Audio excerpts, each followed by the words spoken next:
Hello and welcome to episode 2 of Well Played. I'm your host Bluetongue from around Sydney, Australia. I'm also joined by the host, gallivanting in from Gladesville. We have Bauxite. How are you, Baux?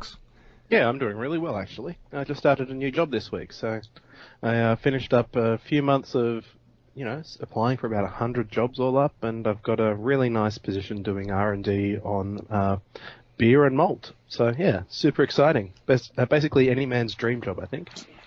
Yep, sounds delicious. And is it some sort of development job, or how does it actually... Yeah, so there's a lot that we get in from the plant, and it's a bit of, quality control, and but a lot of it is also getting in new barleys from farms and basically seeing whether they're going to be any good and what sort of beers they're going to be useful in. Cool. Yeah. I'm also interested to know what they're going to be useful in. I'll see if I can hook you up with some samples sometime. Thanks.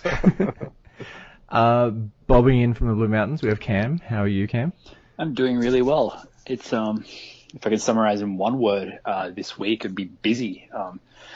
For those of you who know, well, those of you who don't know and have somehow been living under a rock, basically this week our nation has a new prime minister, and anyone that knows me knows I'm a complete political tragic. So the past few days I was kind of just watching the news really closely and devoting a lot of my time to that. And so as a result, I'm catching up on a lot of work with my PhD, a lot of work with marking. So my students are suffering for the fact that we've got a new prime minister in this country, but certainly keeping me busy the past few days.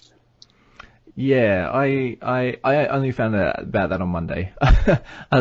I got to work, turned on the computer, and then just went, oh, yeah, okay, new prime minister, cool. So on Tuesday, when yesterday, because events are unfolded on Monday. Really rude start to the working week, but yeah, certainly one of those kind of times when I didn't want to miss out on anything, so I kind of parked myself down to watch it, and next thing you know, it's 10 o'clock at night, and we're still waiting for a press conference kind of thing, so... Yeah, and no more news. And this time we have no more news. Excellent. This is really, really instructive, like TV. I love it. It's an entirely unexpected result. Yeah, well... I didn't think anyone really expected Tony to make it to the next election. No, I personally did, but that was only because I thought that they would hate the current, hate Turnbull that much as to avoid him. But certainly something I enjoyed watching it unfold. And the ABC did a great job on that broadcast. But yeah, as I said, delayed my own work pretty considerably. I'll just say this one thing about this, because I know it's something we could probably talk about all night, is that I feel like that the whole change of leadership within a political party is probably great for the political party in terms of getting re-elected and stuff like that, but ultimately detrimental for the nation. And I hate the fact that they don't put the nation's actual needs above their own. So thank you for joining the Well Played political podcast. That's right. This week, more analysis about Tony Abbott and the significance of Malcolm Turnbull's rise to power in just a little while. But until we kind of get there, how have you been this week, Bluetongue? I have been busy. I've been commuting a lot, but most of all, I've probably been spending most of my time watching movies and playing Rocket League. Yeah, what little spare time that I do have these days. Yeah, it's been a not excessively productive week. Oh no, I also learnt how to do something new, and I'm becoming quite the home handyman these days. I learnt how to use a stump grinder. So cool. Next time you guys need to fell trees, come and see me.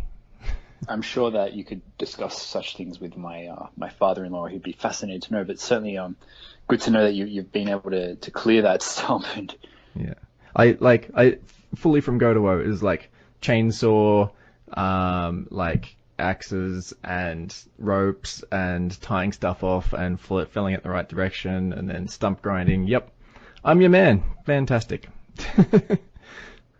Yeah, so that's been my week. So Firstly, we're going to give you a quick explanation of what the podcast's about. Well Played is a podcast about sharing comic books, graphic novels, movies, TV shows, computer games, board games, and MMA or wrestling. We enjoy with our listeners. For those of you who are already aware of the subjects, hopefully we can give you all a deeper insight into what it's about. And so without further ado, let's get stuck in.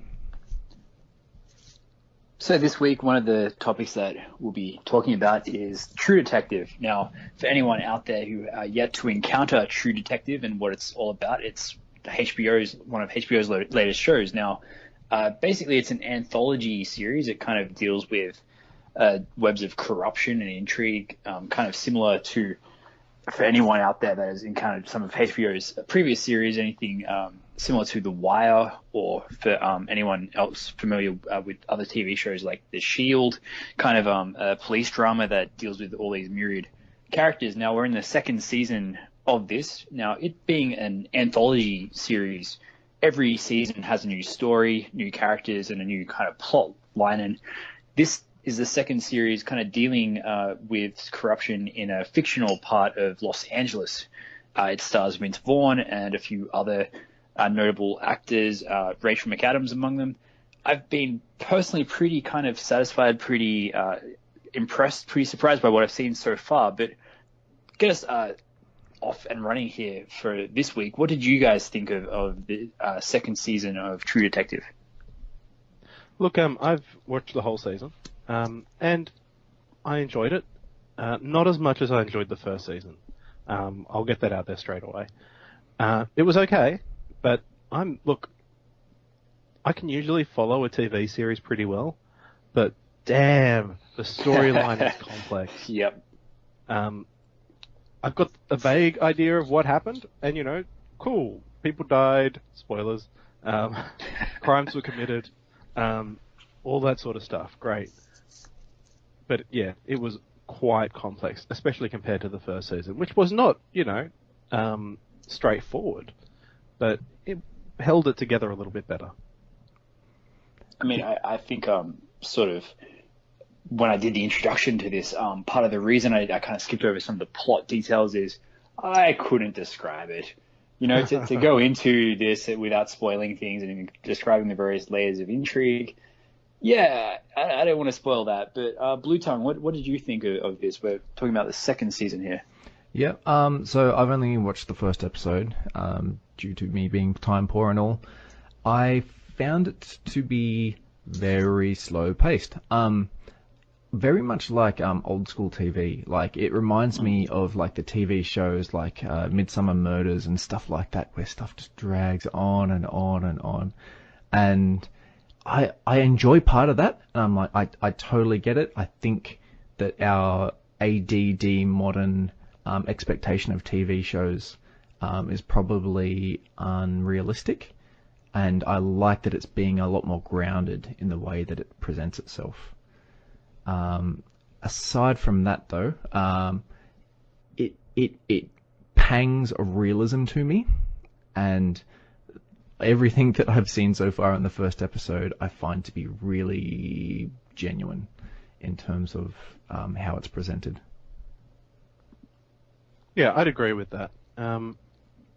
Aside from the criticism that I laid earlier, the actual structure, the characters are very, very well written. Vince Vaughn's character has some really interesting tensions going on in his life, and he's definitely not one-dimensional. None of the characters have got anything really lacking in them. They've all got deep backstories, and the interactions between them are very complex. So yeah, that I find quite interesting. Yeah, I totally agree there, and I like that there's no almost just to draw a comparison. So looking at The Wire and The Shield, there's just parts of that which don't ring true. It's all about the complexity and all the moral dilemmas that are brought upon those officers and stuff like that for that. But then they go deeper and deeper into the whole rabbit hole. And I guess that in part is true for this, but it's No, I like the fact that it's not simple, and that's the way life is. Life is always super complicated. So one example of that, Vince Vaughn's character, Frank or Frankie, basically he's an entrepreneur, businessman, criminal. What relationship between him and I forget the actor's name who plays the other guy, but the detective, they established that Colin very Farrell. much. Colin Farrell, yeah, the detective character played by Colin Farrell. They established that from the very first episode that these guys swap information and resources. Let's talk a little bit about the performers of this show. I was personally pretty impressed by Vince Vaughn, but what did you guys think? Am I the sole person to be impressed by the acting quality? Is there any kind of tension there? Oh, I look, think the acting quality was fantastic.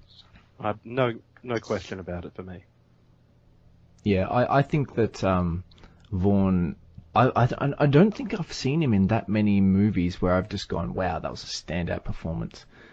Stuff that jumps to mind as examples there are like Edward Norton in Fight Club, or I don't know, Colin Firth in Kingsman. Colin Firth? Yeah, Colin Firth. Yeah, so certainly one of these roles where, Vaughn's a character actor. He plays the same kind of person in most of his things. You think of his role in Anchorman. You think of his role in Dodgeball, maybe a film like The Internship. Never really seen this kind of side of him before. Yeah, everything is really lighthearted from what I've seen of his stuff before, which is okay. There's nothing wrong with that. But I like the fact that they're casting him into something that's very original for him. Mm. That being said, I don't think Colin Farrell's character was too far from roles he's had in the past, but he still performs excellently. Yeah. I only just watched him in Total Recall again the other day, and I actually thoroughly enjoyed it. The reboot, of course, and there was actually some connections there. Oh yeah. Did you guys know who the villain from the Total Recall was in the reboot? Oh, it's been a little while. Can't remember, sorry. Well, given we're talking about recent TV series, I'll give you a bit of a hint. Think of him as some sort of uncertainty principle. So you've joined us basically for the first ever well-played guessing game. Yes, the well-played trivia. I thought you guys had just nailed that. Sorry. And yeah, so for those of you who don't know, Breaking Bad's Tony Abbott. Yeah. Well, he needs the work now. And his future is definitely uncertain because of his principles. Breaking Bad's main character is named Heisenberg. And Bryan Cranston. Yeah, Bryan Cranston is actually the villain in the Total Recall reboot. And he does a fantastic job. He's absolutely amazing. I think it's really been really underrated in retrospect. But anyway, that's complete tangent. Let's return back to where we were. And we were with Colin Farrell. And I feel like, again, fantastic role. Feels fairly similar to some of his other stuff. I think stuff like In Bruges springs to mind. Have you guys seen that? Yeah. Yeah, it's a very similar sort of role. I mean, in True Detective, he plays let's say the least corrupt cop in a corrupt police department. He's still pretty corrupt, but yeah. Fairly violent character, is fair to say. Mm. Yeah. Yeah, anger management issues. Absolutely. Don't pick on his kid, whatever you do, basically. Yeah. I totally got that part of his character. I'm just like, yeah, you beat the snot out of that guy. His father. I mean, without spoiling too much here, just wow. I don't know how you guys felt about, like, at school, that part of it really spoke to me. I'm just like, man, that kid is having such a shit time. I just wish he would go and beat the snot out of that other kid who, like, just slashed his new shoes. The problem, of course, with it, having a wife who is a teacher and parents who are teachers, it just ruins that kind of angle, because I just think, oh, this is how so many problems get started. From this point, it's not the end point at all, and I'm not that invested just yet, that far into the series that I can actually say, well, that turned out well or that turned out badly. But something else about this series, you can tell that they're planting storyline seeds for future storylines, and that just seems to be one of them. I'm curious to see where that's going to go. A lot of people probably already seen it by now, but yeah, I can see that blowing up in his face in a very bad way. Well. What? I can totally understand the beating up of an innocent man in front of his children and wife, and leaving him bleeding and unconscious on the front lawn. That could never possibly go wrong, right? But certainly, as you say, there's this element of going, yeah, this is fantastic and good on him, and he's a good father for doing that. But no, he's not he's not a good father. He's the father that you want him to be. Yeah, he's a fun father to watch. But he's the father that True Detective needs. Not necessarily the one that it deserves. That's right. Okay, so how do we feel about this in terms of its comparison to season 1, which I assume we have all watched in its in entirety? Yeah. Well, my thoughts are, I really enjoyed season 1, and it got me completely hooked. Now, on the face of it, it had Matthew McConaughey and Woody Harrelson starring, and again, neither of those really jump out at me as being actors that I would put in a serious cop drama. Matthew McConaughey's the guy that stars in all of those, romance movies. Woody Harrelson, I don't particularly take him seriously, but the two of them had a real chemistry. It was fantastic to watch on screen. Woody Harrelson's character absolutely despised McConaughey's. They got along okay, but they were just so different. And it was really great to watch how McConaughey would his character would be like incredibly insightful and pick up on details that Harrelson just left alone. So that was really interesting. The story was complex. It was really had some, I don't know how many people pick up on it, but had a lot of Lovecraftian themes in it, believe it or not. The main villain in that first season, spoilers, was the King in Yellow, which is a massive villain in Lovecraft's universe called Hasta. So they have the same, a lot of things are sort of hinted at throughout the series. So there is a supernatural element was very interesting to me. It never really developed, but it was definitely an undercurrent, and I found that incredibly interesting. No, I feel like they did get developed, actually. Now that I think about it, they've got all sorts of things that are taking place throughout that season. Stuff like human sacrifices and really, really dark stuff, which, really pangs of that sort of demonic influence that you'd expect out of that sort of scenario. Yeah, I guess what I mean is that they never actually said, oh, okay, so here's the giant winged horned demon guy who's pulling all the strings. And he's opening a portal into the Netherrealm. Yeah, that's right. Yeah, okay. Yeah, that's really interesting. I guess... Sorry. Yeah, I always pictured that particular character as just being like the ultimate in villains, like the most evil possible person that you could possibly imagine, like... and in that sense, it sort of unites the audience and galvanizes the actual characters, despite how much they hate each other, against that particular person. Mm. Yeah. Yeah. You're not left with any doubt as to his nature or his like actual, intentions. So, one thing that both seasons had in common is that there was a powerful network of people who were sort of pulling strings to make sure that none of this stuff came to light, all of the bad stuff. I thought it was handled very well in the first season, and a little bit more clumsily in the second. Just to interrupt there, like based on the very first episode, it strikes me as a really incompetent like conspiracy scenario who kills someone and then has his dead body just sat in the middle of like the road next to a highway.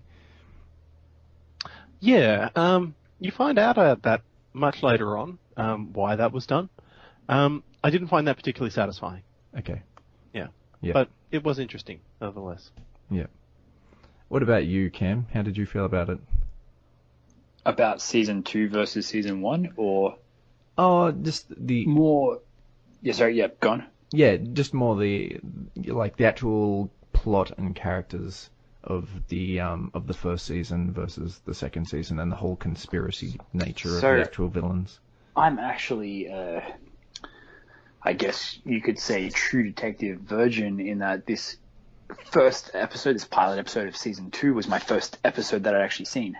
I don't know if you call it pilot Spoilers. episode. Okay. I understand that sort of, I guess, that we don't really see pilots like this anymore. I imagine the whole series was ordered well in advance and stuff, so not a true pilot in that sense, but definitely sort of having not seen season 1, I was apprehensive about how much of this am I going to get? Am I going to kind of be missing a whole lot? Again, the whole structure of it, being the anthology, I didn't feel like I was missing out on a whole lot.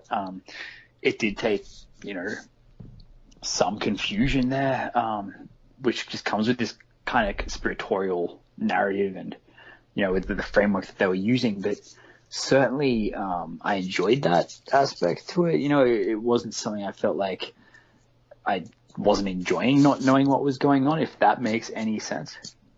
Yeah. You didn't miss anything from not having watched the first season in terms of seeing the second.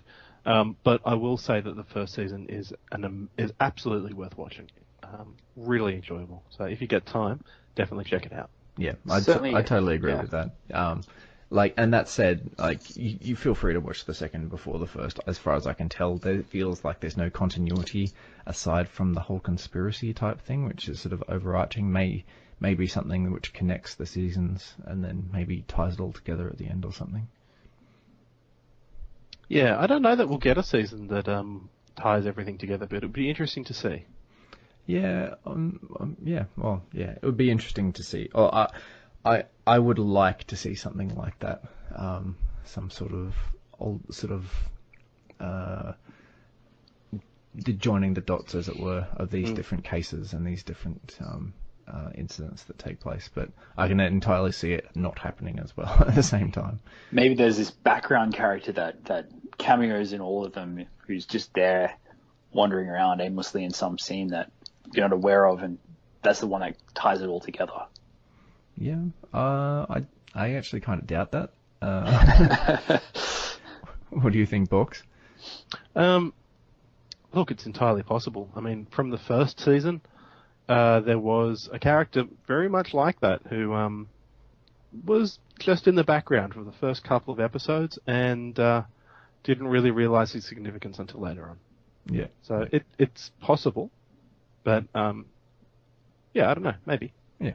Okay. So what else do we have? Okay. Apparently, a lot of the criticism against season 2, which was widely regarded as less impressive than season 1, almost all sequels are, I imagine, was focused around the convoluted plot. And now, having only been exposed to the first part of it, I actually already am feeling that in the first episode is in the nature of everyone that's involved so far. There's all these people and all these problems that they're having, and everything it's like opening up your file box before you do your taxes to be able to to pull out everything and go, okay, well that goes there, and then that goes there, and then that goes there, and then before you know it, you're just surrounded in like sheets of paper where you're going, oh, well, how am I going to make sense of all this? What do you guys think? I found it didn't really get complex until episode 3, for me. The first episode was like, yeah, there's a lot going on here, and I'm not sure how it all fits together. And I could sort of see the shape of how things would develop, but then they just added a few extra things, and it was very, very hard to keep up. Yeah. Yeah, I shudder to think what else that is going to get. I know that there will be stuff added in, obviously, but yeah, it's just going to get more and more complicated. Yeah. One thing I found is that there was a couple of characters that were introduced and a couple of themes that were introduced that really went nowhere. And they were a little bit red herrings. I think that you were like, okay, look, I need to look out for this particular character and hope and see how this develops, and you find out what happens, and then it's like, oh yeah, and this has nothing to do with anything. It's like, thanks. Great. Yeah. Like it's almost like the writer sort of went, you know what? I'm just gonna put in some red herrings there. And someone reading it's just like, stick to the point. Just get to the point. Like, yeah, I've got to say that, at least from the stuff that I read and the stuff that I watch, I like it to have a good direction. I like to feel that everything that I'm watching is connected. I think The Wire did that really well. It sort of gave you the idea of all these seemingly random things that would happen, all these seemingly random characters, and they all wove into that one particular direction and one particular climax, which I really enjoyed. Yeah, I can agree with that. Have you been watching Strike Back? No. Okay, so it's basically a British special ops type show. And it's, I wouldn't say it's anthology, but it borders on it. Each season is definitely about a particular situation, a particular enemy. After the first season, the characters definitely are consistent. But what it does very, very well is it ties things from, absolute minor details in the first episode that half seem important and then turn out to be absolutely crucial by the end of the season. Okay. So, yeah. I'd highly recommend that. Is that a British, TV show? I think so, yeah. And I've been watching it with my wife. And we're not talking about some sort of silly American Special Forces TV show that's just lots of huge guys with guns? They are huge, and they have guns. Okay. But it's more about, I guess, what's going on behind the scenes, rather than, if we run in and shoot them, everything will be fine. Yeah, cool. Yay, slightly more complicated. Yep. Who'd have thought that'd be interesting? Thanks, Tom Clancy. Yeah. No, it is really interesting because I know I'm getting totally off topic here because we're meant to be talking about True Detective, but you can actually see a lot of different strategies that they're using, and basically in-field tactics. So high priority targets, they stand in front of the target when they're taking fire. Low priority targets, they make sure that the target is standing in front of them. So, that's really funny. Yeah. Yep. Cool. Yeah, I think we're drawing comparisons here for people who might enjoy True Detective. So check out all these other shows that we're talking about. Yeah. I guess the only other thing that we had to talk about here was how do you guys feel about the writing? I know there's a lot of pressure placed on writers in Hollywood and stuff like that these days. And do you feel like they are, what's the word? It's almost the make or break factor in TV series these days? Yeah, look, I found the dialogue was excellent. Very well written and developed the characters quite well. The overarching plot, perhaps not as well written, or at least is not as accessible, perhaps. But I think there was possibly an error in how it was delivered, because I think once you actually read the Wikipedia and actually nut out what's actually meant to be happening, it's not that complex. Yeah, look, I think the script quality overall was fantastic. The characters were very well written. There was definitely a lot of depth in there. The overall plot, it was fine. Look, having read the Wikipedia articles afterwards and going through the actual details of what the hell happened, it was great. It was fine. I understand it now. But at the time, having watched the show, I just don't think it was presented in a way that was accessible to the audience. So I don't know if that's a writing issue or a directing issue or what. Yeah. But overall, the dialogue was fantastic. So I definitely feel like that's something that If a show is poorly cut together, I don't know. I guess that's in production, the producing stage of it. Regardless of how well it's acted and how interesting the story is, if they don't phrase it well, it might turn out very poorly. This might be an example of that. It'd be interesting. Yeah, I wonder where the differences lay in the actual production, because I don't feel like the acting quality is actually something that is a major detriment to season 2. I feel like it's all quite solid, so far at least. I mean, sometimes too I found that to be the case at certain points in, I don't know if you guys remember much about it, but the lifespan of The Shield, particularly around season 3, season 4, it kind of just starts to feel like, not convoluted, but it would take a lot of pulling stuff apart. And again, you read a description of the plot on Wikipedia or what have you, and it does not seem that complex.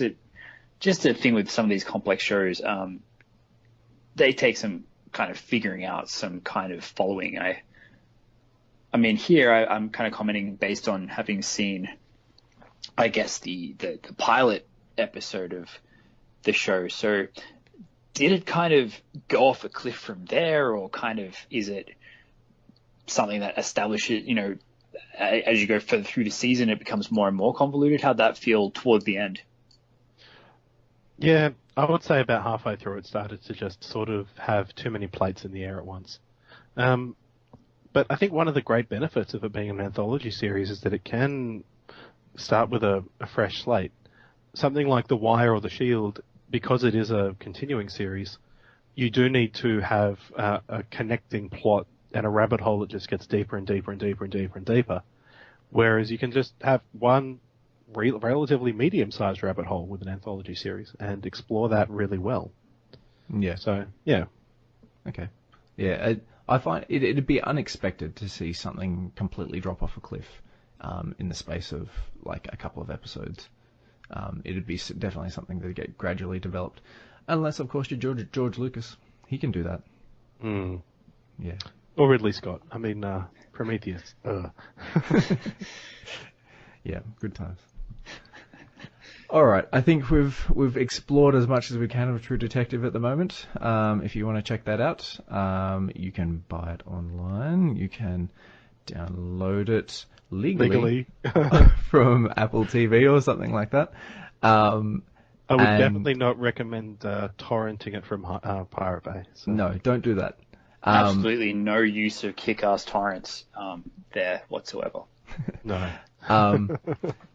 But that said, I think the first season is thoroughly enjoyable, and for someone who also enjoys Southern music in their spare time, it's also got a lot of stuff there to enjoy.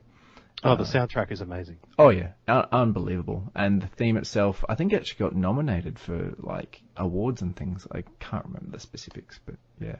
So was that the end of episode 1 of season 2? Did I hear a bit of Nick Cage, or Nick Cave? Sorry, at the very end there. The last song that you hear was just incredibly placed. Really well chosen. All I remember is that the actual soundtrack for season 2 was a cover of something. I recognized the lyrics, then just went, wait, that's not the right song at all. Any ideas, Bauxite? No ideas, sorry. Okay, yep. All right, look it up yourself.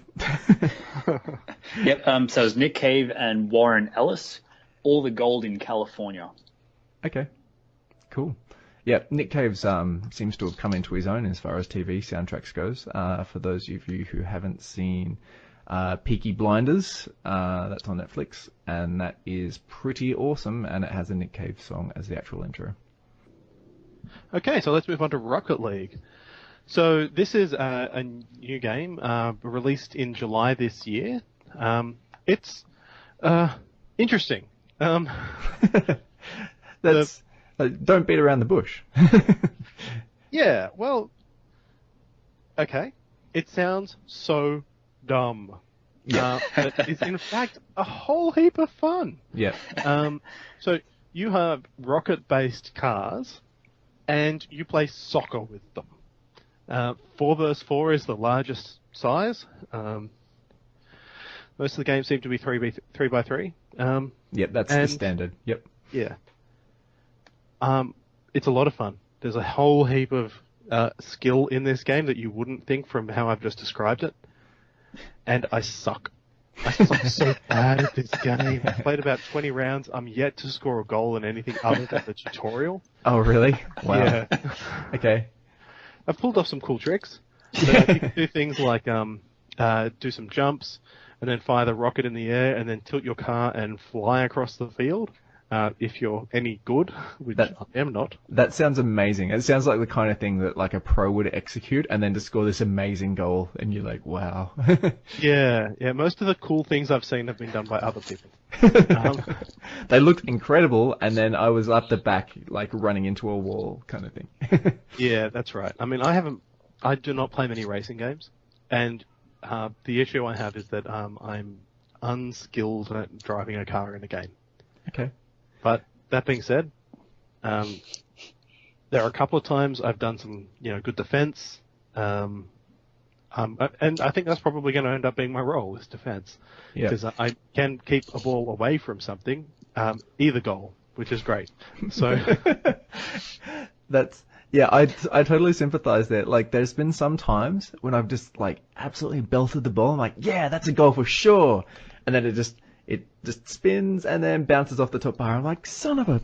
Oh, how did that happen? I think all of the most frustrating thing to happen potentially in this game is not... I'm sure you guys have had your share of own goals. It's actually not the own goal that is the most frustrating thing to me in this game. The most frustrating thing is when, had you not touched the ball, had you just kept your car way back, it would have scored in your opponent's goal. I've had more than one time where I think this is the perfect angle, just tap it in, and then I've knocked the ball off course or what have you. To know that it would be better if I simply wasn't in this game. Yeah. In those occasions, just very frustrating. Yeah, I have the complete opposite example where I'm defending and I'm like, oh my goodness, the ball's about to go in the goal. Boost, jump, and perfect headed the ball into my own goal. Son of... Oh, frustrating. I've got to say, I probably swear more in this game than I would even in my most extreme frustration in Hearthstone. Like, I just let rip when I'm playing this game. It's like I don't know, join a British like soccer club or something. So, I mean, I take it, did you guys play this game on Steam? What was kind of your system of choice for Rocket League? Yeah, for myself, I play it on PC on Steam. I don't have a PS4, so that's been a bit unfortunate. I do have a PS4. I've also bought it on Steam, just because it was more convenient for me to play that way. I don't need to go out to the TV and start up my PS4. That said, there was a massive kibosh in my plans to actually get this game, in that when I saw it, I saw that people who pre-ordered the Steam link got it for free. For a $20 game, that made my Steam link only costed me $30 because I wanted to get the game anyway. Unless you're in Australia. Awesome. Awesome. So, thanks, Gabe Newell. You suck. So part of the reason I bring this up is, basically, I myself, I decided to get this on the PlayStation 4. Now, that in mind, for me, this was effectively a free game. I did some market research work a couple of weeks ago, so I managed to, fill out a couple of surveys, get a couple of PlayStation points or PlayStation dollars, whatever you want to call it. I was able to buy it using that. It didn't cost me a thing. For $30, though, what do you think of the price point here? I mean, do you think Rocket League is worth a $30? My understanding was at one point, at least for the beta version of this game, it was free. Is $30 sort of a fair kind of price for us to pay for something like Rocket League? We are dealing, of course, here with the question of the Australia tax and all that kind of whinging point. But for the price point and what content you get, what do you guys think? I feel strongly that this is one of those rare games that has probably risen in price, where it got introduced at whatever point, and then after it's become popular, they've started cranking up the price point. And I strongly also feel like if if you really want to play this and you're more of an economical gamer, you should probably just wait for one of the sales. I'm sure that this is going to go on sale for like 50% off, which makes me sad, but hey, this was the game we were playing this week, so I had to buy it. I would say that I don't think it's worth that much. A lot of the value of this game is in skins, the different cars, the hats you put on the car. I mean, oh my god. Oh, we have Hats another game on with cars. hats in it. But... I mean, I went out, I bought all the DLC, which arguably makes me stupid. Okay. Was that before you'd played it, or? Yeah, it was cheaper to buy it in a pack, and Oh, so okay. I thought, I can save $3 if I buy it in a pack. So Yeah. I did. And that includes the Supersonic Fury DLC pack, which is a bunch of skins, and the soundtrack. Yep. Okay. I didn't really feel like the soundtrack and the skins were worth my extra $3. I thought I'd already spent enough on the game. I mean, I've recalled I've heard an interesting sounding theme song in the intro credits, or not the intro credits, but rather the intro, the intro screen, the menus. Was that Sia or what was playing? There was an interesting kind of sounding musician in the intro. I'm not sure who it was, but the music was actually quite good. It appealed to me. Do you know? I definitely enjoyed the music. Yeah. But I don't know who did it. But I mean, in-game is relatively quiet like that. I certainly would have thought the soundtrack to this would be something I'd be after. Yeah, I don't know. I honestly only noticed the actual like crowd ambience of like the chanting and stuff like that. That was actually kind of cool. I like that touch. But aside from that, I don't know. Have you actually? I already know the answer to this question. Have you actually listened to the soundtrack that you purchased, Box? No. Money well spent. To be perfectly honest, I didn't look at it too carefully. Okay. And I am very grateful that my wife doesn't listen to this podcast. Because I thought, okay, it's $20 for the base game, and I can get 2 DLC packs for $25. That's fantastic. I can definitely see why that seemed like a good idea at the time, though. Yeah. With a lot of other games, that would have been like a good move. Like, I'm just looking at my desktop, XCOM Enemy Unknown. That would have been a great move. DLC packs, more missions, more interesting stuff to do. Fantastic.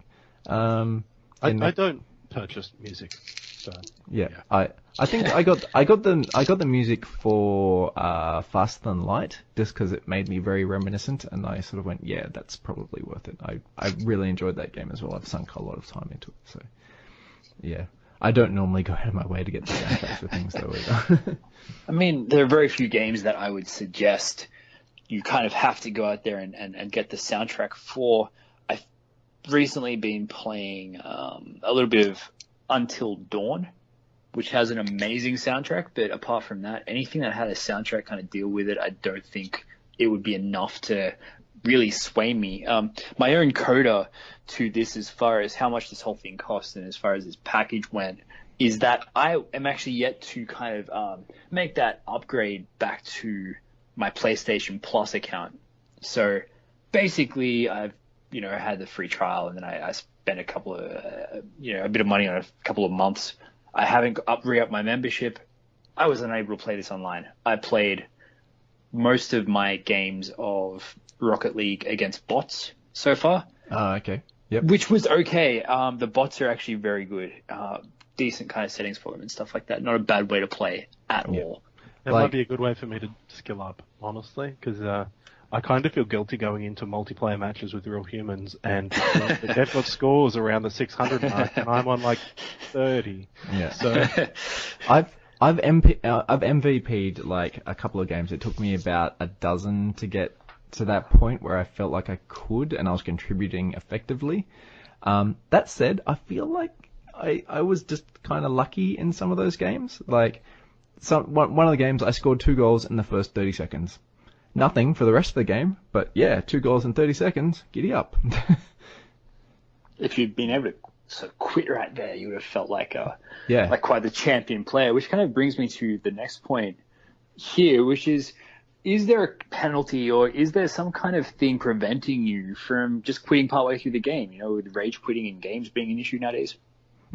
So what if you're down 0-3 and do you keep playing or you just leave and let someone else take your position in that losing game?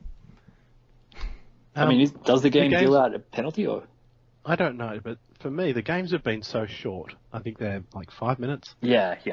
And they're so action-packed that I don't feel terrible if I lose. I feel great if my team wins, despite me.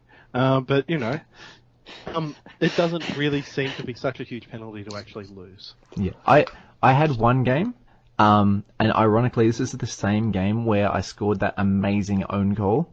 So this is two own goals in the first 30 seconds, right? No. Those were real goals against the human opponents. No, this is the amazing own goal where had I not probably touched it, it was probably going to go past the goal. Instead, I headed it in perfectly. It was amazing. But in that same game, that goal was scored in the last 30 seconds while we were up 2-1. So that drew it to 2-2, and then we lost in overtime. At that point, I was quite frustrated. It was really, really aggravating to play that game. But that's been my only highly emotional response to this game. And I'm a very emotional player of computer games. So that's probably a good sign in that, yeah, that one-off occasion was the particularly frustrating one. So don't feel too bad. This game obviously is a bit of a generator of anecdotes. One of these games that people play and kind of, you know, they have this story, that story about how bad they were. If anyone has some time to check out someone else's foul on this game, I highly recommend the Kotaku article called Rocket League Goal is Painful to Watch. You've got a full team of people trying to defend this one goal. And I think a team of 4, I won't describe it too much here to spoil it, but yeah, the whole team of 4 basically failed to save this goal. It was one of the most amazing kind of things you've ever seen in a game video. So yeah, highly recommend it. It's just so easy to do. Like, this game is a really, really heavily timing-based game. You need to get your timing just right. You need to be right on that spot, and you need to have preempted your timing by a few seconds, probably, to make it happen the way you want it to happen. And so, yeah, I can completely see that happening. Like a ball rolling towards the goal and cars just like driving manically past it in a vain attempt to actually stop it from going in. And yeah. I don't know if anyone here is familiar with the TV show Bob's Burgers, but basically there's one scene in that where Bob's teaching his daughter how to drive and she very slowly crashes their car into the one other car in the car park. It was more frustrating than watching that. More frustrating yet if you've played some Rocket League before going back and checking that out. But Rocket League Goal is painful to watch. I think once I learned how to jump in this game, so the kind of thing that, you know, boosts you for that little bit, and then you have the nice derpy front flip that you can do in that, some of those extra controls, it led to me stuffing up in yet more ways. But the depth of gameplay to this game is quite fantastic, quite amazing, and allows you to stuff up in new ways, so that's always good. Yeah, that's exactly what we need for a game, which is like really heavily reliant on timing. I found one thing that I did notice while I was playing was that with that whole jumping feature, you can actually still control that car in the air. You can't, if you just hold down your accelerator, you're continually flipping in just random directions. But you can actually level out your car, and so you can hit the ground running again, for want of a better word. And that's a really, really valuable skill to develop if you're just playing this for the first few rounds. And also, I mean, some people use that jump to kind of stop the ball and stuff like that when it's midair, and different ways of doing that. I myself used that one to, instead of just accelerating, to front flip at the very beginning of the game and land on my roof. So very skillful stuff like that. But sorry, Bauxite, you were saying. What I've been trying to do and practicing doing is doing a jump and actually, instead of accelerating forward, accelerating backwards. So I've got the rocket face towards the ground and I'm 45 degrees angle pointed up, and then hitting my boost. I found I can actually cover a whole heap of ground in that way really, really well, and dive in on top of the ball or on top of the other cars, having flown halfway across the field. The benefit to that is that the other cars don't necessarily see you coming. That being said, I've never actually effectively used it. We'll call that the rocket jump. Fantastic skill. Yeah, the rocket jump of this game. Yeah. The most practical thing that advice that I can give for new players who haven't managed to score a goal yet, is often people will run around manically after the ball. It's like watching Little League soccer or something like that, where all the teams just cluster around the one ball, and as it moves around the field, it just gets kicked in random directions. It feels a lot like that at the lower ranks. The one productive thing you can do is hang back at about the halfway point, maybe a little bit forward, so you can still move back in defence, and you watch everyone else manically drive around trying to get the ball into the goal up the other end of the field, and then you wait for that point at which the ball starts bouncing towards the middle, and that's your go time. And so your job then is just basically strike it. The ball's just been crossed, and you just want to smack that ball straight into the goal. It's like you're not doing anything, essentially just sitting there and waiting, but it's a productive way to use your time if you haven't had that much experience actually scoring. Not doing anything sounds good to me. Yep. Just go around and collect some rockets, and then just wait for that time. Wait, because it will happen. And the funniest thing is obviously seeing that painful goal is the goal is painful to watch thing. Yeah, you'll see it happen, and then people will start frantically trying to jump at the ball and bounce all over the place. Just assume they're going to miss. And then just go for it. You'll probably be okay. I think this is going to be one of those games that sort of having sort of seen a little bit of the initial reaction and stuff like that. I mean, sort of Bauxite mentioned on the outset of this, it sounds stupid. In many ways it is, but the anecdotes that it generates, things like this, it'll probably be remembered in the same way. I don't know if any of you guys had the chance to play Mashed on the original Xbox. No, not me. Sorry. This game was basically a car racing game with some of the derpiest physics that you've ever seen, and half the point was trying to kind of destroy the other players, and most games lasted a couple minutes tops kind of thing, and you get to replay the whole thing, and I kind of missed out on largely, but seeing people play it at parties and stuff, it's going to be one of these much talked about, uncoordinated, completely derpy kind of, but fun, ridiculous games. Yeah. Always worth seeing what other people have done with this game too. Yeah, interestingly, during the time that we were testing this, I watched the actual a tournament of it on PAX. On the PAX main stage, mind you, as well. So it's like, it's becoming quite mainstream. Yeah. And these guys have just got amazing skills. You're just like, how is that even possible? Okay, cool. He's juggling the ball with his car while driving forward. Yeah. Wow. It's funny. It's almost like a real sport. It's almost like a real sport. It's very much like a real sport. Can you imagine if some evil kind of genius like an Elon Musk or someone like that was, I mispronounced his name, but was able to kind of make this a real life thing, a real life version of Rocket League. Oh, yeah, it sounds... No, they did do it. They did it on Top Gear. Why am I not surprised that... That sounds like Top Gear sort of tried, thing Top Gear would do. Yeah, and just in little minis and stuff. But, there's... For those of you who haven't played the game before as well, there's also big nets on the side of the field, so the ball just doesn't bounce out every 10 seconds. And you can drive up those. It's super cool. Yeah. I didn't know about you. Half the time I was just tempted to sort of kind of do the Rocket League equivalent of going AWL and walking away from it all, trying to drive up those things and see where else I could go. But alas, you just float back into the game world. If you actually get enough speed, you can drive all the way across the ceiling to the other side. Oh, fantastic. That's going to be the next thing I try to do with this game. Not well known. This game is actually a sequel to another game called Supersonic Acrobatic Rocket-Powered Battle Cars. I can't see why they'd choose a more simple name like Rocket League when you've got a name like that, but... It's a very descriptive title. Yeah. Yeah, it leaves no room for like imagination there. It tells you exactly what it is. I like it. It sounds like a Japanese name in the sense of they've just thrown a bunch of English words at the screen without any thought for how it all fits in sequential order or anything like that. But yeah. Have you guys been destroyed yet in this game? oh no, No? No. I had no idea you could do that. Well, sort of.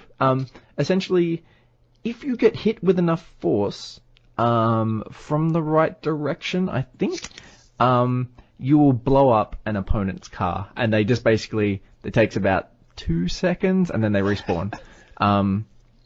But that can be massively frustrating when they're taking the ball up to the other end of the field or something like that. They just get T-boned and they're gone. Like, That's the thing where the giant boom happens on screen? I don't remember. It's only happened to me a few times, but Okay. yeah. Because I've seen a few games where there's just been this huge boom appear on the other end of the field, and I'm like, okay, I don't know what happened there, but I'm sure it's bad. I was just thinking of how, when you score a goal and that giant explosion happens.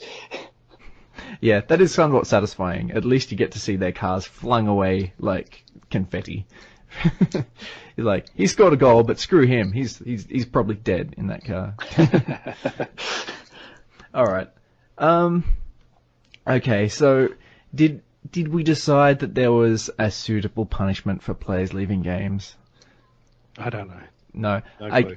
So for those, my very first game of this was joining a game where essentially I was losing 3-0. Already about more than halfway through the game, because someone had just given up hope and just gone, nope, can't win that, and then just left. And I just feel like they should be punished for it. Punished so severely. Like, your screw-ups are then just transferred onto a new player who's, I don't know, there's almost no way that they're going to lift a team beyond like that sort of deficit. Don't get me wrong, it would be amazing and awesome to actually recover a game like that, but the chances of that happening are so slim. I mean, this is one of those games that, much like Splatoon, they're updating constantly. They've got different things coming out. Maybe it's something they might want to look at down the line is kind of how do we punish people who rage quit, that kind of thing. Yeah. Again, I don't see too many people doing it given that you've got a 5-minute game, but that was something Call of Duty added to the games, if I recall correctly. Originally, you couldn't get a penalty for quitting a COD. Seeing someone rage quit a COD match was a dime a dozen. Eventually, it was that you had this count as a loss on your record. Is this the kind of thing they might look to do? Make it so that it still counts as a loss. Yeah, I want to see those people punished. And I expect to be punished if I do that myself. Or maybe have the controller catch on fire in their hands that very minute they do it. I think the recommended technique is from Penny Arcade is a thing called throat punching. Yep. It's strongly recommended as the best way to silence really, really annoying players, and I think this would be appropriate in this case as well. What do you think, Borks? Yeah, sure. Why not? I mean, this kind of brings me to another point, which is with the PlayStation 4 version of Rocket League, you can get local multiplayer, so you can play 4-player split screen style. That's always an option for you. I don't think people can rage quit in person anyway, but this is the kind of game I could see, I don't see much of that nowadays on the console scene, the kind of split screen local multiplayer game. This could be a game to revive that sort of thing. Yeah, I can definitely see this actually being something that's actually fun to play in that sort of circumstance. And you only need an even number of people to do it. So, yeah. That's a problem for me. All of my friends are odd. Oh, no. Okay. I genuinely laughed at that, so yeah, that makes me the sad one. But yeah, I think that also goes to prove your point. But certainly, a game like this could lead to some throat punching if played in real life. So, maybe. I think one of the good things about it is that it's not serious. It doesn't feel serious. It feels a bit of luck. It feels like a bit of timing. There's a lot of skill if you care to develop that, but I don't really feel like, oh man, this is something I'm really heavily invested in this particular game. I'm just like, yeah, this is a bit of fun, and it's just going to take a few minutes. So yeah, why not? This is like to play this split screen multiplayer with a few beers. I think would be fantastic. yeah, it seems like a party game to me. Yeah. Yeah. I can kind of, I would like to imagine something like 2 TVs and then the same game and then sort of each team on each TV or something like that. I wonder if that's a capability. Yeah, I mean, certainly, you should theoretically be able to do that with the PlayStation 4. So yeah, it'd be interesting. I can imagine it being massively frustrating though, from a player's perspective. Imagine having your view restricted. Like, it's already hard enough to see where everything is most of the time. Imagine then only being able to see about 15 degrees in front of you, and then yeah. I found that there's 2 different camera views. One is the ball focused one, and one is the car focused one. I found it really interesting to split between them. I find that if I'm focusing on the ball, I lose my car, and if I focus on the car, I lose the ball. So, yeah. Oh dear, where's the other? No, okay. Yeah, certainly. So what you're saying is that the equally unhelpful camera angles that they provide, or? I think I'm equally unskilled. No, yeah, certainly. I think those are the 2 camera angles you need. One is very important, and the other is very important, just under varying circumstances. So when that ball is flying up into the air, and all you can see is a bit of an arrow away from your car, and go, well, that's roughly in that direction. Being able to just press space and then look at where it is massively useful. That said, at the same time, a lot of the game is based around picking up those the rocket boosts. And if you miss all your rocket boosts, you're not going to get back to your goal in time to be able to defend properly. So, it's productive to switch between the 2 on a regular basis based on what you need to be, where you need to be on the field, and what you're trying to do. Mm. Yeah, I think there's a level of skill there. Yeah. Absolutely. Yeah. Absolutely. And as a game, there's absolutely no reason there should be this much skill in it. It's such a dumb game. There's so much, so much skill. Yeah. Doesn't that often sort of seem to be the case as far as what are the most fun games to play, that they have such a dumb kind of concept? I mean, to a certain extent, even like Splatoon, Nintendo's take on a shooting game that's paintball-y, and you play octopus or octopi. Is that word octopus is, you can kind of, you shoot up the level, then you travel with your own ink. I'm pretty sure it's octopodes. I think if you keep saying that, we're going to get an R rating.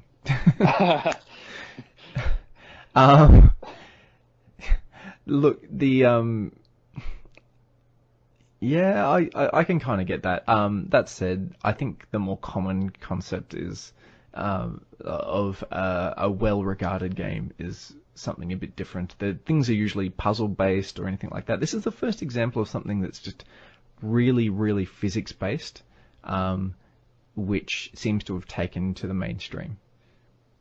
I can't think of any others off the top of my head. Like, I can think of examples of games with physics in them, but I can't think of any which are as popular as this has become. Mm.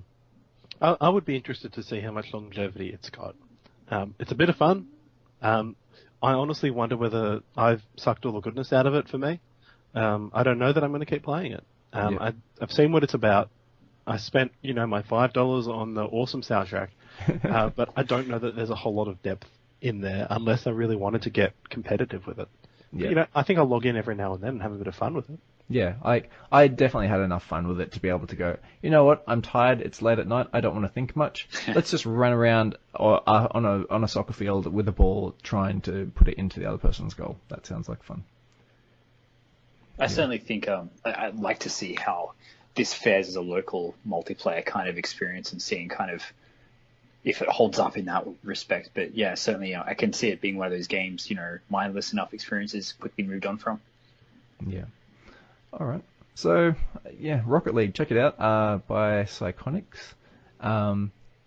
Thoroughly recommended. I would personally suggest you wait till there's a sale on, then just pick it up. There'll still be people playing. It's not as if you're going to be hard up for a game or some people to play with if you don't buy it for a while.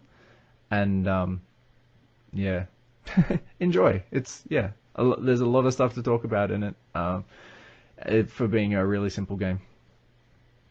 Well, I guess we'll wind it up there. Thanks, Cam, and thanks, Bluetongue, for joining us this week. And thank you to the listeners. We hope you enjoyed yourself as well. You can catch us on Twitter at wellplayedau. And you can send us questions, comments, or abuse at wellplayedau@gmail.com. If you'd like to leave us a 5-star review, we'd very much appreciate it. Thank you very much. Bye. Cheers, guys. Thank you.